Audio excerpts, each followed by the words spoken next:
আসসালামু আলাইকুম, welcome back to my channel Rashida's cooking room. আপনাদের সাথে আজকে শেয়ার করব এত সুন্দর মজার একটি চিকেন রেসিপি, যেটাতে খেতে খুবই সুস্বাদু। প্রথমেই মাংসগুলোকে ধুয়ে হলুদ গুঁড়া, মরিচ গুঁড়া, আদা রসুন বাটা, লবণ, ধনিয়া গুঁড়া, জিরা গুঁড়া সবগুলো দিয়ে মেরিনেট করে রাখবো আধা ঘন্টা। এখন ফ্রাই প্যানে তেল দিয়ে দিব। তেল গরম হয়ে আসলে মাংসগুলোকে দিয়ে দিব এবং ভালোভাবে অল্প আঁচে ভেজে নেব, উল্টিয়ে পাল্টিয়ে ভেজে নেব। এবং এর যে মশলাগুলো ছিল সেটা একটু পরপর এগুলোর উপর দিয়ে দিব এবং ভালো করে ভেজে নিব।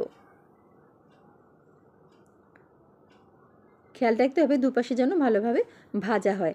এই ভাজার জন্যই এর স্বাদটা আরও বেড়ে যাবে। একটু পরপর যে মশলাগুলো ছিল সেগুলো দিয়ে দিব।